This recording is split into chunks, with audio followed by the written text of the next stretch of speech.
तो ये कुछ नए पॉइंट मेरे दिमाग में आ रहे हैं, पकड़ में आ रहे हैं, इसीलिए मुझे बार बार वीडियो बनानी पड़ रही है, जो कि बहुत ज़रूरी है।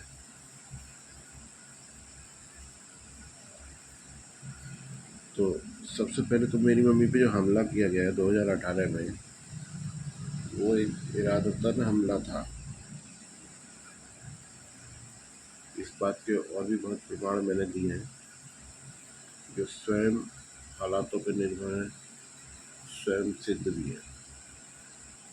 उसका एक और प्रमाण है कि मैं मानव आयोग में लिख के दे के आया था, हम पे हमला होगा, ये तो मैं 2011 में ही दिया आया था, हमारी जान खतरे में है। उसी एप्लीकेशन के पे अपडेट के उस पर मैं लिख के दे के आया था कि हाँ, ये लोग इसमें शामिल हैं।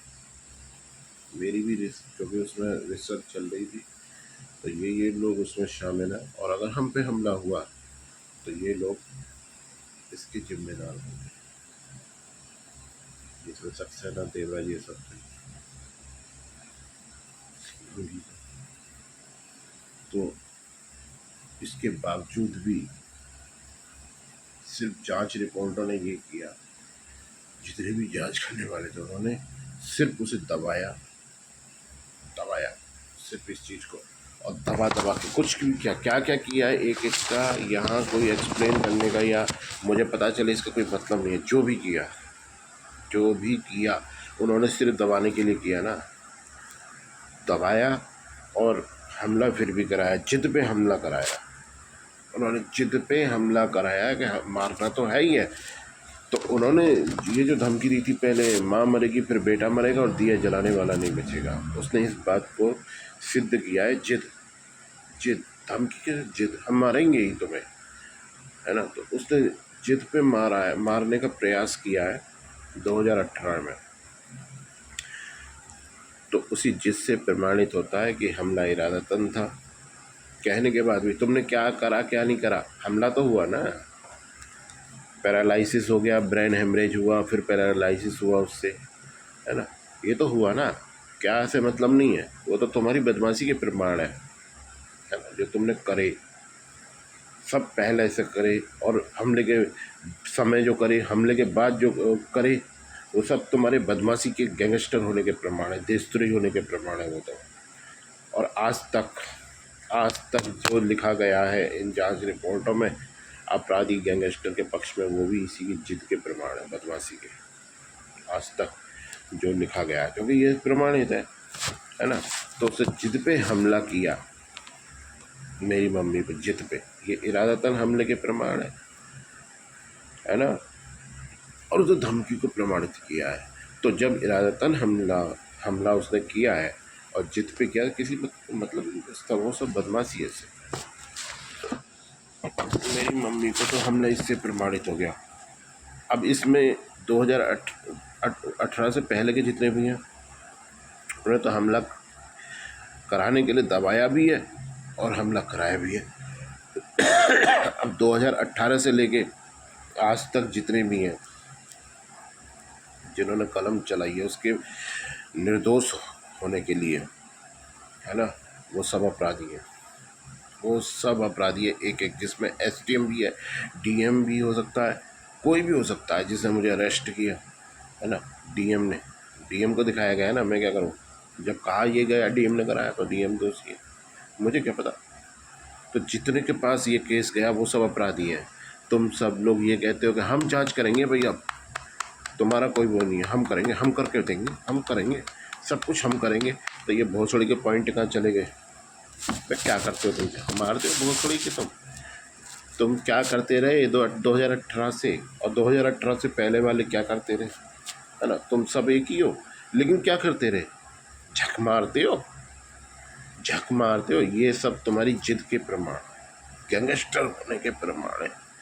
उस SDM को जो है ना, वो लेडीज़ है, उसे खड़े करके ना गोली मार देनी चाहिए उसी चौराहे पे जो उसके पास में है, या कोई भी है, IG या जो भी है।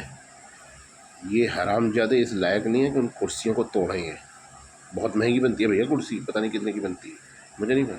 पर बहुत महंगी बनती है और गरीब जनता का पैसा, अमीर का पैसा नहीं है। अमीर तो खुद गरीब से उगाता है ना, उसका पैसा नहीं है, पैसा है सब गरीब जनता, तो मिडिल क्लास है, मिडिल क्लास भी गरीबी है भाई, उसे अमीर कैसे कह सकते हो। तुमने मिडिल कह के एक वो लगाया, तो ये बस गरीब नहीं है। अब बस लूट पे वो जज जो है, ये साले जज है, पुलिस की नहीं कह रहा मैं, जज है ही अपराधी बहन चो। तो जो जज है फट जाएगा। ये खांसी जबरदस्ती की है, ये दंड सह रहा हूँ मैं इस चीज़ के, है ना। तो वो जज जो है वो ये तो कहता है कि उसको फ़ोन किया, है ना, उस गंभीर हालत में जब लूटा खसोटा जा रहा था, पीटा जा रहा था, है ना, तो ये तो कहता है वो फ़ोन करने में सक्सेस हुई लेडीज़, ये बहुत बड़ी बात है। उन हालातों में उनको जो है पुरस्कार मिलना चाहिए, वीरता का पुरस्कार मिलना चाहिए कि ऐसे सिचुएशन में अपनी जान की परवाह न करते हुए उन्होंने फ़ोन किया। कुछ भी हो सकता था भाई, कुछ भी हो सकता था। उनके साथ हालात बताते हैं सब। तो उसने इसलिए फ़ोन किया, वो किया, उसे ही दोषी बताया, जिसने क्राइम किया उसे नहीं बताया। जो टूट फूट गए वही दोषी थे बेचारे, जिन्हें तोड़ा मरोड़ा गया, लूट लिया, खसपट किया गया, वही अपराधी हैं। उसका यह 14-15 साल तक खिंचता है केस को, जबकि केस यहाँ ख़त्म था कि उन्होंने 100 नंबर पे फ़ोन किया, जो कि जेन्युइनली कोई भी करेगा, यही करेगा, है ना। अब जैसे कि मैं, मेरी कोई जुगाड़ वुगाड़ कुछ नहीं है, मैं उसी पे फ़ोन करूँगा भैया 100 नंबर पे, है ना, 100 नंबर पे जेन्युइन सी बात है। इमरजेंसी में उन्होंने फ़ोन किया, उस पर वो बदतमीजी करता है, अरे हमसे ही बात कर लो, तो जो है उस वो महत्व नहीं रखता कि वहाँ एसएसपी लेवल तक उसकी सेटिंग थी, है ना, इसीलिए तो नहीं सुनता वो सीरियस कंडीशन में, है ना। 100 नंबर पे जितने फ़ोन जाते हैं सीरियस कंडीशन में जाते हैं। अगर उसे इतनी तमीज़ नहीं है तो वो वहाँ बैठा क्यों है? वो बैठा इसलिए क्योंकि वहाँ सब सेटिंग हो चुकी थी, वो इसलिए इतनी बकवास करता है। उसे पता था सुनना तो है ही नहीं है, ये हज़ारों पिक्चर में, और ये सब जानते हैं, जो पीड़ित होगा वो सब जानते हैं, ऐसे घिसते रहते हैं ये।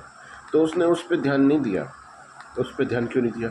उस पर तो ध्यान देना ही नहीं था, उसे पता था, उसे तो बस उस लेडीज़, उन 60-70 आदमियों को जो बस के बेचारे पीड़ित थे उनको अपराधी घोषित करना था, और बेचारे मासूम को जिसने ये सब किया उसे निर्दोष साबित करना था। मुझे नहीं लगता इसके बाद किसी प्रमाण की आवश्यकता है, मुझे नहीं लगता किसने क्या भौंका, गवाह ने क्या किया क्या नहीं किया, मुझे नहीं लगता इसके बाद किसी गवाह की कोई हुआ है। 14-15 साल तक उनको वहाँ धक्के खिलवा दिए खुर्जा में, इस सबूत के होने के बाद भी, और अपराधी घोषित कर दिया, है ना। 100 नंबर पे कुछ नहीं करता वो अपराध नहीं है। और उसके बाद उसने इस हालत में जो सवाल यहाँ ये है कि जब 100 नंबर पे कोई नहीं सुन रहा है, वह बदतमीजी और कर रहा है वो, है ना, तो इन हालात में वो क्या करती बेचारी? मुझे सिर्फ उस जज से रैप्टा मार कर साले के ये पूछा, उस साले के गले बन पकड़ के, क्योंकि भोसड़ी के, तू क्या करती वो गैंगस्टर? मुझे ये पूछना है। वो तो लेडीज़ वृद्ध महिला थी इसलिए शायद बच गई, है ना, वरना कोई लड़की वड़की फ़ोन करती तो सीधा वो कहता हाँ कहाँ पे हो, और उठवा लेता अपने गैंगस्टर से, है ना, क्योंकि गैंगस्टर पालते तो इसीलिए है ना, ये गैंग उठवा लेता और बाकायदा रेप होता। इसमें क्या संशय है? क्या संशय है इसमें?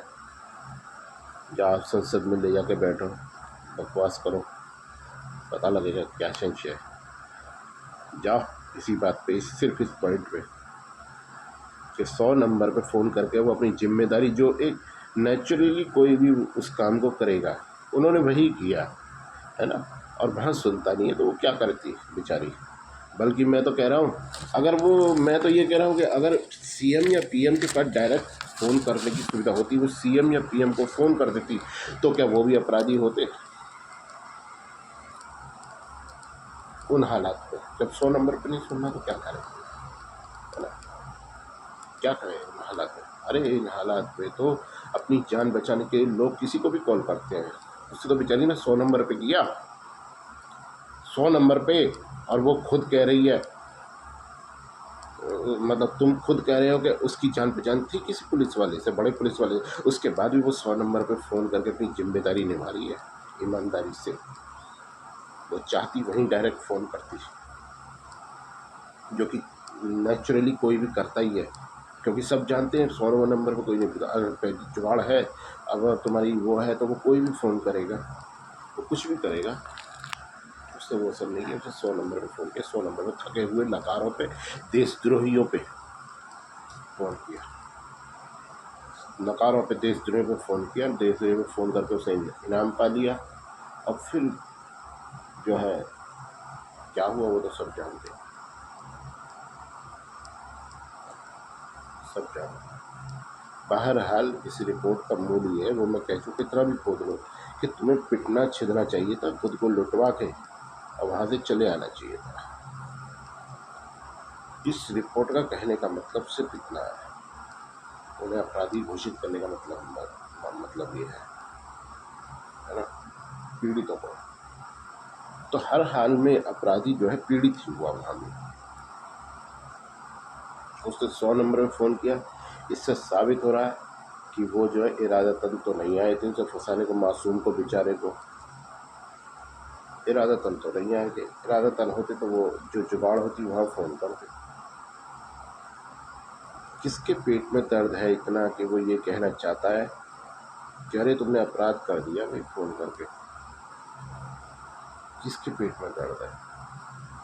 क्या उन्हें पिटने छिदना चाहिए था, पिटते रहना चाहिए था, लुटते रहना चाहिए था, अपनी इज्जत भी लुटवा लेनी चाहिए थी, एक आध मर जाना चाहिए था वहीं पे, जो उसकी बदमाशी पे और तमगे लग जाते? क्या करना चाहिए था? मुझे जानना है भैया, मैं तुम्हारा ऐसा पीछा न छोड़ूंगा।